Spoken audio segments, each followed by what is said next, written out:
Welcome to Riverview Conversations. This is Jason. And this is Phil. What are we going to talk about today, Jason? We've kind of run out of subjects.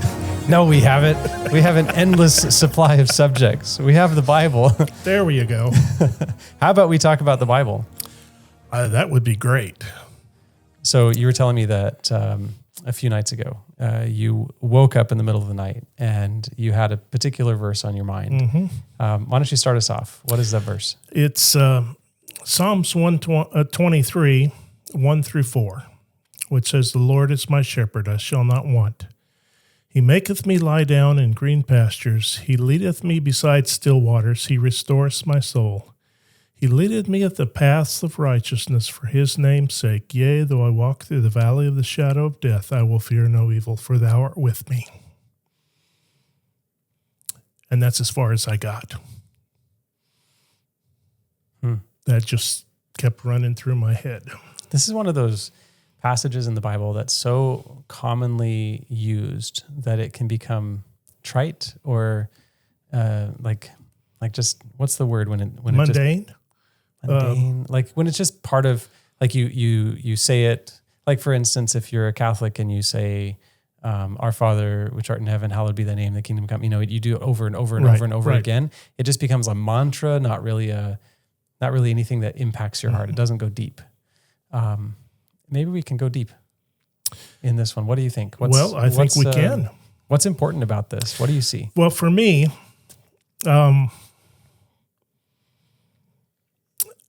I was in Rwanda in 1994 when the genocide broke out. We were there for 4 days before we could evacuate. Have you ever been so frightened that you're frozen with fear? I mean, literally, you could not move because you were so afraid. I can't say that I have. I've been so frightened in my sleep, and I can't get my body to move because I'm asleep, and that's and not you're fun. Falling. Something like that, but it's it's not real. As soon as I wake up, I'm able to move. Yeah. Well, there was 2 times in this 4-day period when I was so frightened. I let my mind think about where I was, what was happening around me, and I literally froze. Mm-hmm. And when that happened, I started reciting these four texts, and I cut them down just a little bit.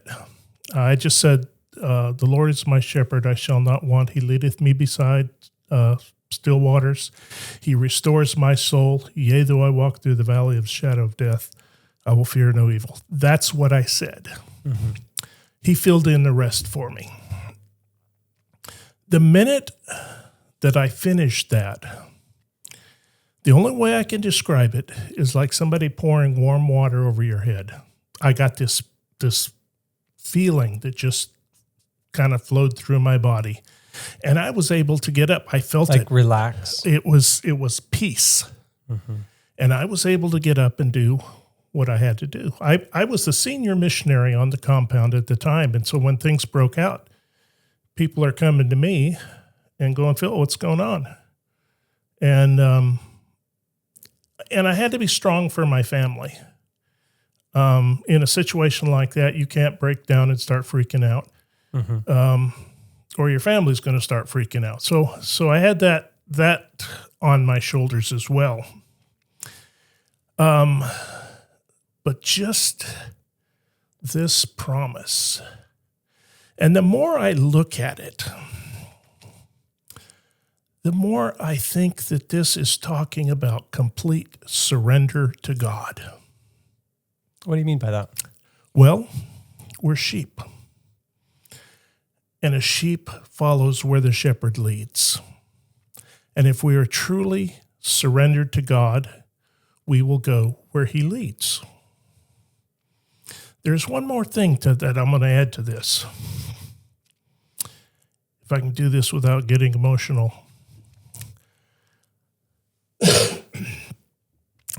during this time frame, when I was quoting these verses, I did not know God. He knew me. I did not know him. And it wasn't until 2014 that Lee Venden was here, and we had some meetings. He was doing meeting Jesus through the book of Revelation. And 2 or 3 meetings in, he said something, and I said, I've got to meet this guy, Jesus, and I've got to get to know him. And that's when I started really getting to know God. And I go back to this, if I am fully committed, then wherever he takes me, I will go,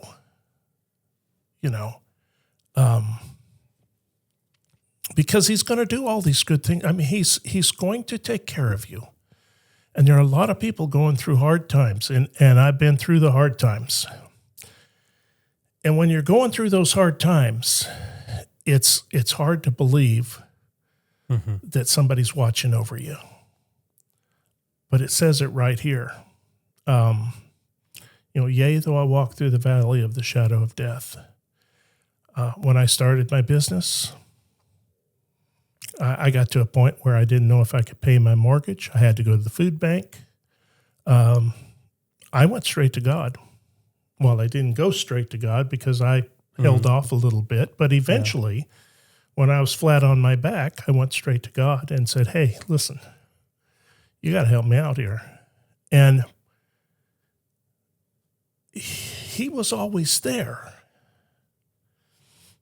I didn't see him because I was going through this hard time.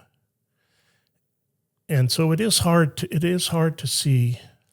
I'm thinking about your experience in Rwanda, and I haven't had that experience, but I have had circumstances where my life feels like it's falling apart. Mm-hmm. And I'm afraid and uncertain, and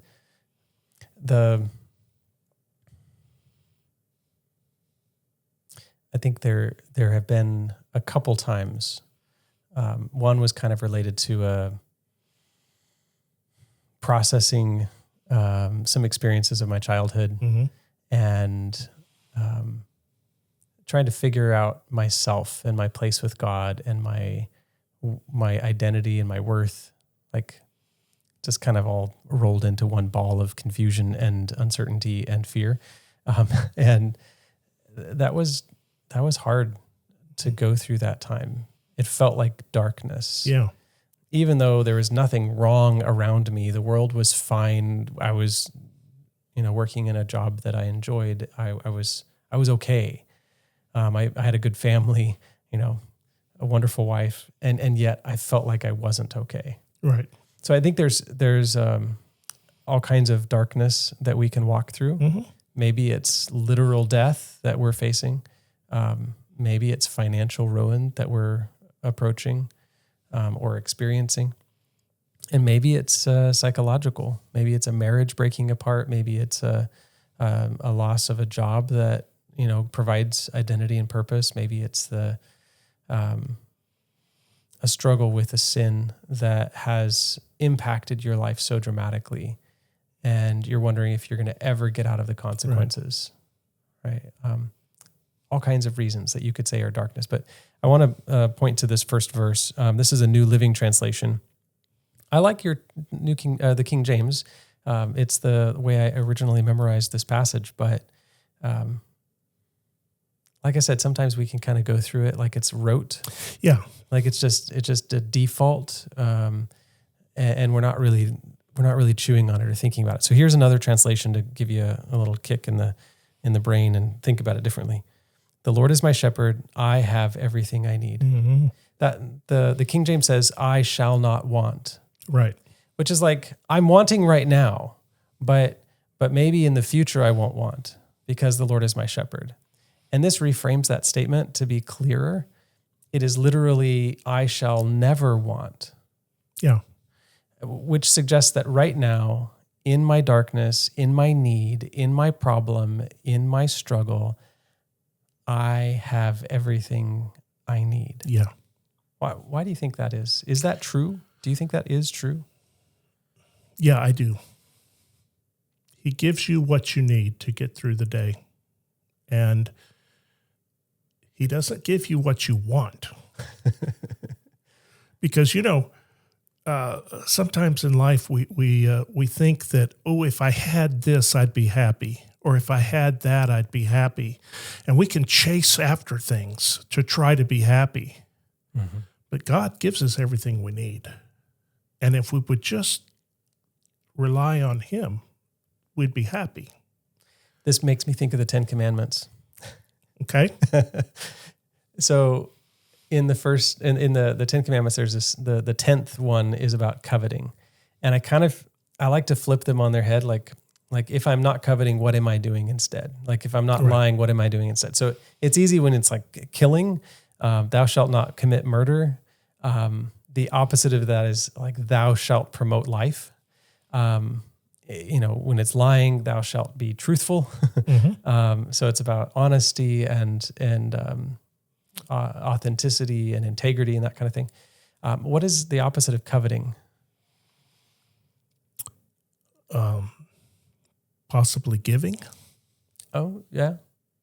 I think that it's contentment. Well, yeah. So when I covet, I'm saying I don't have what I need. Right. So if I'm coveting your wife, it's because I don't think mine is good enough. Right. Like you've got something that I don't have and I want what you have. Right. If I'm coveting your boat, it's because mine's not good enough. And it's true. Mine isn't good enough. I don't have one. I don't have one either. So. There's this sense that if I had what you had, I'd be satisfied. Right.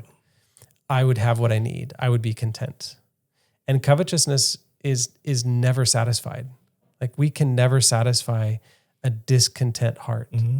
And the truth is that we do already have what we need. Now, sometimes we have to pare down our lifestyle to match what our provision is.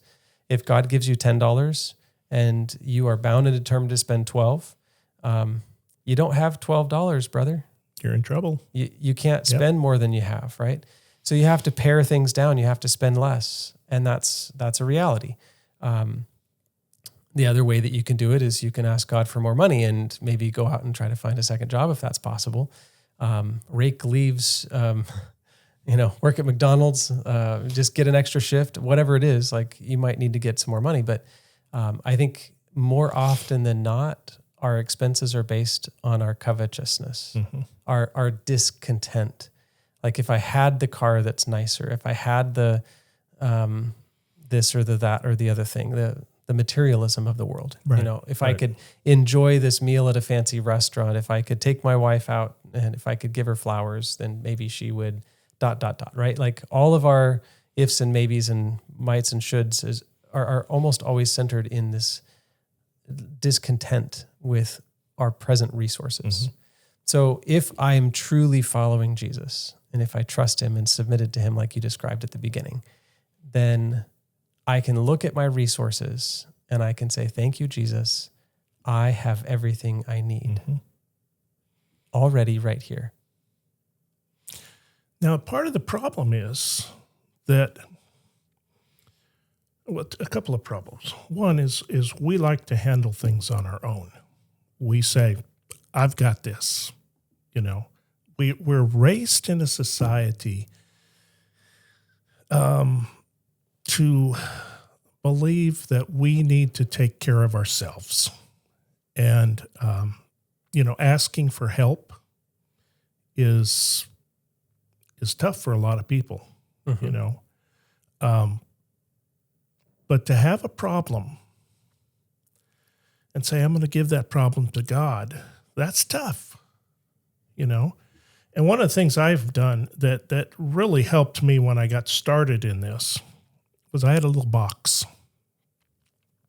I got it at Hobby Lobby, mm-hmm. glued the top shut, put a little hole in it, and I had Post-it notes.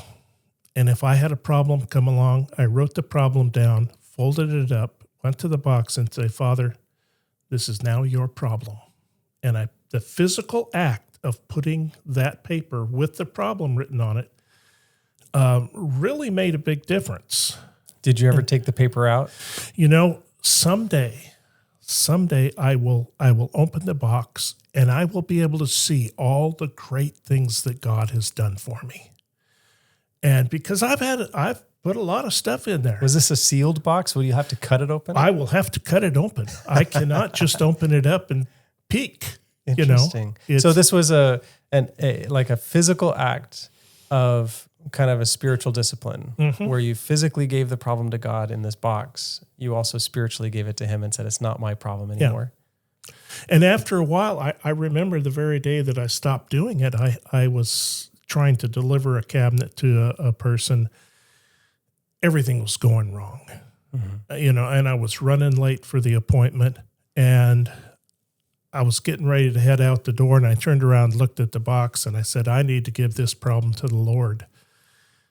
And I'm like, I don't have time to write this down.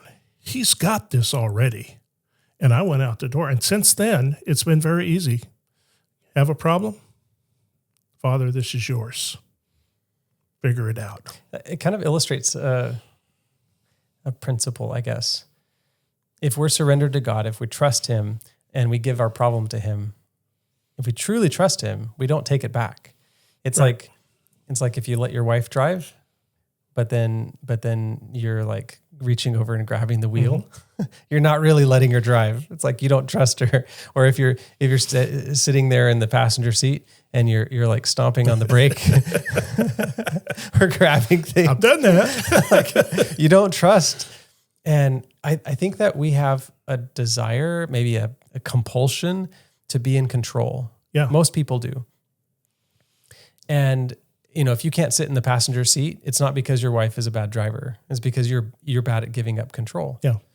And that's a problem that you need to take to the Lord. Well, and here again, I think this is how our culture, this is how I was raised.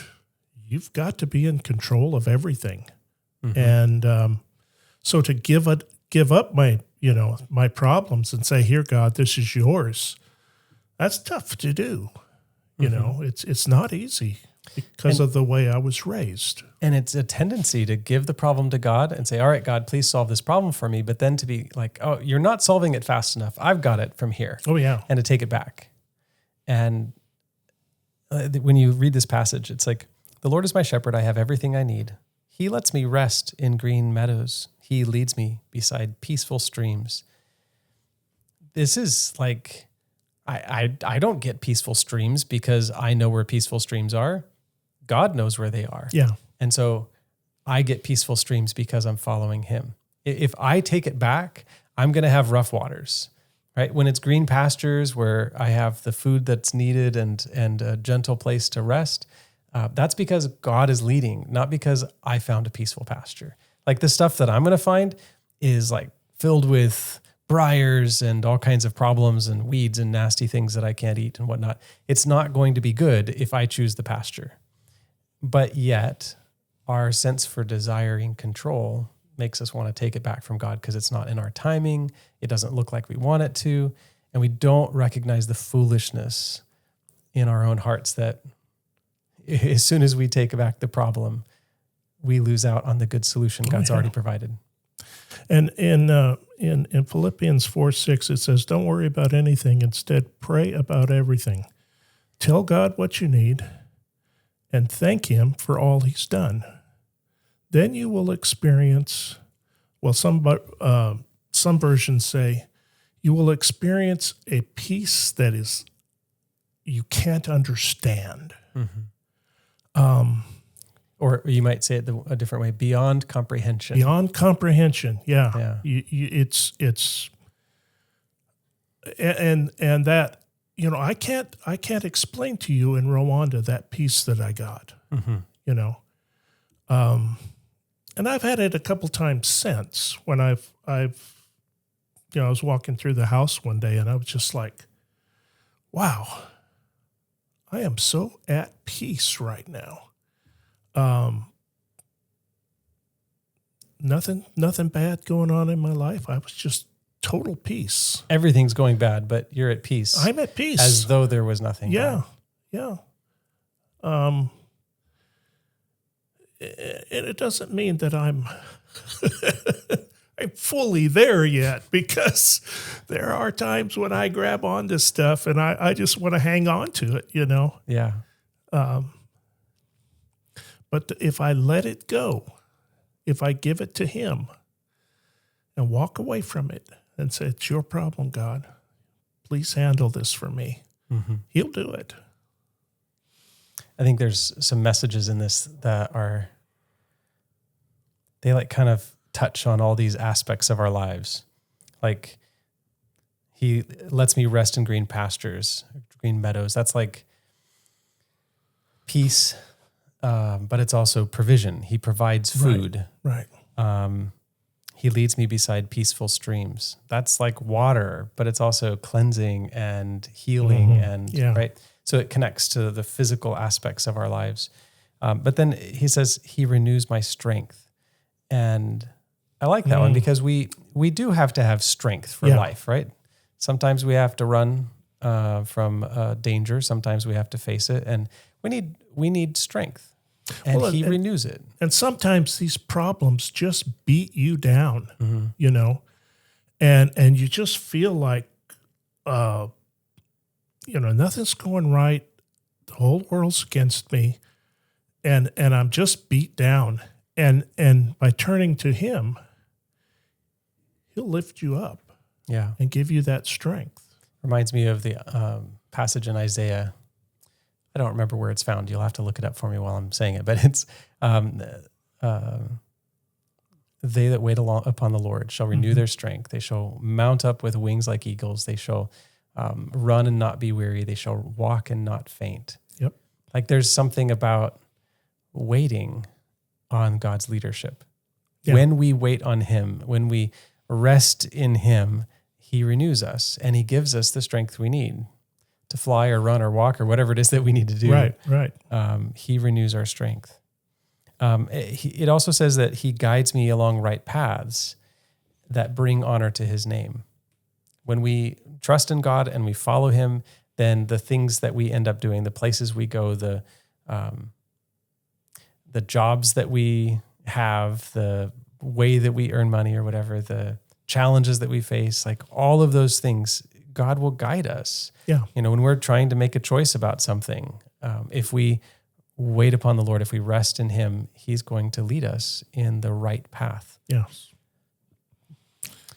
And that's the other part of our problem. We want things done right now. We're a now generation. Let's get it done now. Well, I think that's fair.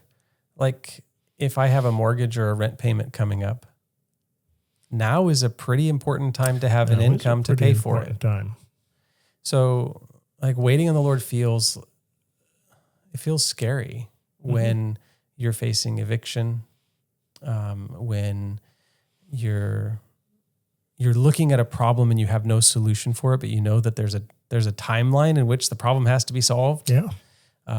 If you're dealing with a disease and it feels like you've got months to live and there's no solution in sight, like, waiting on the Lord feels hard. It does. You're like, come on, God, we're down to the wire. What are you going to do? I want to direct your attention to the story of Moses and the burning bush. Moses had complaint after complaint, excuse after excuse after excuse why he couldn't do this. And in the end, God said, hey, Moses, you've got a brother, don't you? He goes, yeah. Said, he's on his way here. Before the bush started burning, Aaron was on his way. God has an answer before you have the question. I really like how God challenges Moses in that moment, though, because Moses kind of needed to be shooken up. It's like he grabbed him by the collar and he's like, who made man's mouth? He didn't really grab him by the collar, but that's kind of the way I picture it. It's just like, come on, dude. Like, bring some reason here. Right. I made your mouth. I can make you eloquent if I want to, but I've also got your brother coming. And it's like, I've got a solution. In The Desire of Ages, Ellen White says, talking about God and the challenges and stuff that we face and the uncertainties when we can't solve a problem on our own, we go to God and we pray and we're like, God, please help. And Ellen White says, God has 1,000 ways to provide for us that we haven't ever thought of. Right. 1,000, not one additional way that we haven't thought of, but 1,000 more. You could say 10,000 and be just as right. Yeah. Like there's an infinite number of ways God could solve our problems and provide for us. But I want to notice something about this passage. It does not suggest that we will always have green pastures, or that we will always be beside still streams. No. It says, even though I walk through the darkest valley, I will not be afraid. Yeah. There's a great song. I like gospel music, and there's a great song, and the chorus says, it's talking about, you become a new Christian and then you start facing these problems. And in the chorus, it says, sometimes he calms the storm. Sometimes he calms his child. Sometimes when you have an obstacle in front of you, he just moves that obstacle aside. Sometimes you have to go through the storm. And while you're going through the storm, he's carrying you. Yeah. If you allow him to. And he takes you through that. And I think part of that is to help you learn a lesson, to trust in him, to realize that he's bigger than you are. But yeah. I think that God sometimes teaches lessons on purpose, and sometimes he teaches lessons because he's so creative. Right. Like there are problems that God does not cause in our lives that we face because we live in a wicked, broken world. Right. Somebody isn't loving, they, drink and drive, we get hit. That wasn't God's design. But God's able to take bad things and turn them into our good. Right. What is that? Romans 8:28. All things work together. Yes, that one. You knew what I was thinking about. All things work together for good for those who love God, for those who are called according to his purpose. Yeah. And that statement is a statement of creative power. God can make bad things into good things because of his creativity and his ability to create. But he doesn't necessarily design every circumstance for a teaching moment. I think that when we think it that way, it's almost like, oh, God made me sick so that he could teach me a lesson. Right. And that's not the theology that I see in the Bible. No. That there are circumstances in which God did make people sick. But that's not the norm, right? Like the disciples asked Jesus, who sinned, this man or his parents that made him blind? Right. And Jesus is like, neither. Yeah. And in his case, Jesus pointed out God's ability to make something beautiful out of this terrible circumstance this man had been living through. And he healed him, and it glorified God. And that's, notice this, even when I walk through the dark valley of death, I will not be afraid, for you're close beside me. Oh, no, right. It's verse 3. He guides me along right paths, bringing honor to his name. And I think that's something that even when we face bad things like the dark valley of death, God can bring glory to his name, and it'll be good for us. It'll be healing for us. It will be an education, a learning experience. It will draw us closer to Christ. It brings glory to his name because he is so good. And I think when we see God working, it strengthens us. So the next time we have a problem, it's easier to give it to him because he solved the last problem. I'll just give him this one too, and he'll solve it. You didn't quote the last part of this, but... Well, see, I only went to verse 4, and it was at verse 4 that everything was fine. In the middle of verse 4 says, I will not be afraid. Why? Because you're close to me. Because you're you with me. Are close beside me. I think that's a critical point. Do I trust you? Yeah, I trust you. You're right beside me. You're leading me in the right paths. You provide good things for me. And even when life doesn't look good, when it even looks like it might be death, right? I'm not going to be afraid of evil. And it continues on. Your rod and your staff protect me and comfort me. Mm-hmm. The shepherd's staff was more. It was a tool that the shepherd uses. It wasn't just a big stick to lean on. And when God asked Moses to throw down the rod, it was kind of like, I want you to throw down the most important piece of equipment that you have. Throw it on the ground.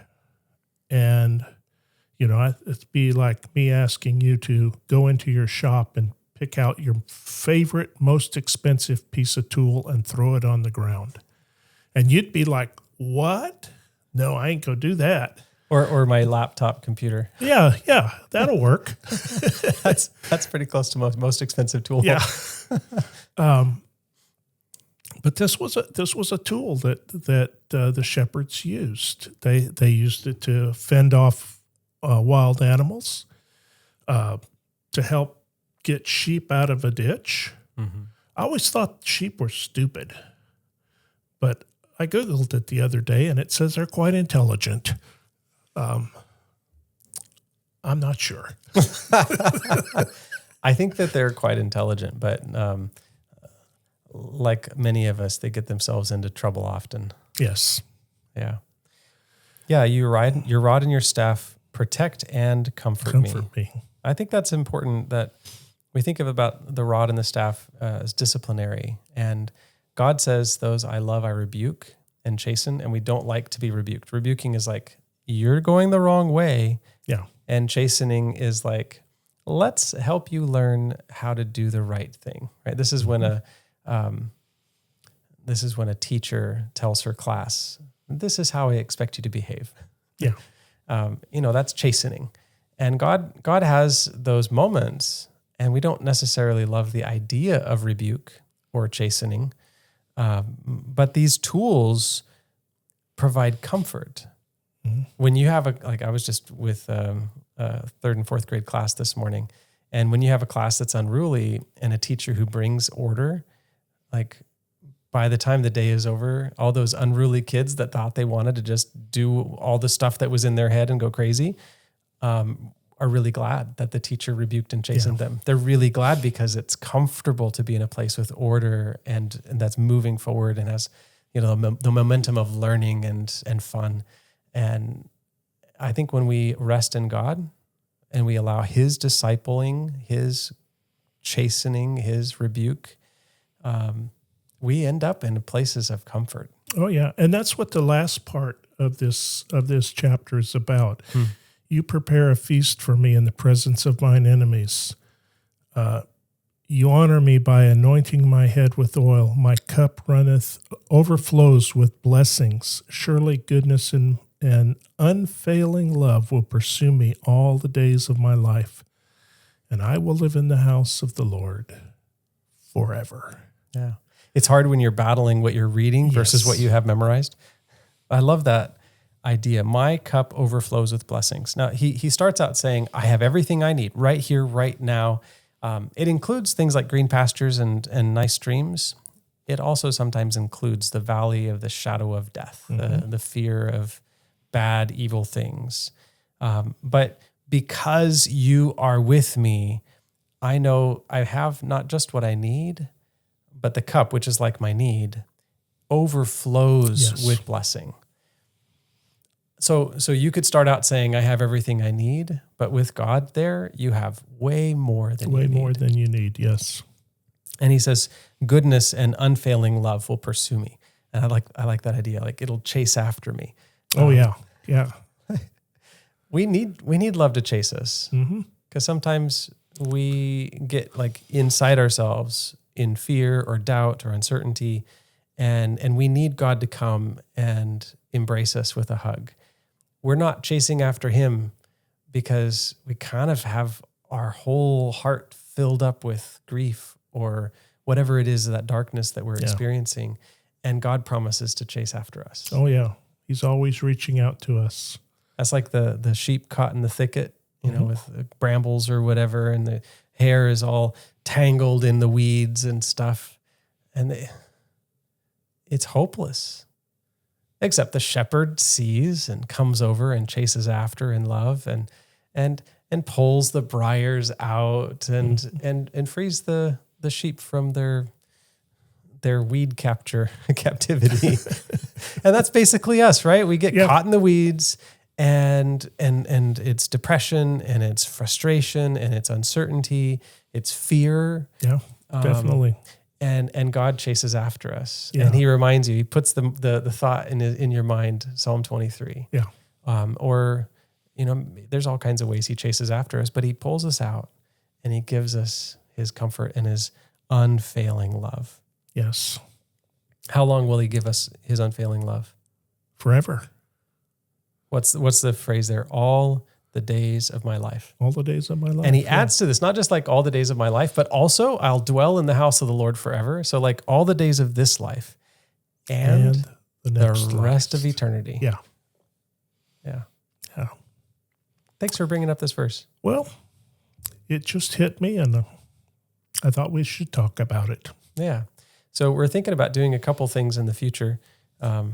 One of them is to take a book of the Bible and do some processing through it, kind of the Discovery Bible Study method, and provide a little bit of context for that.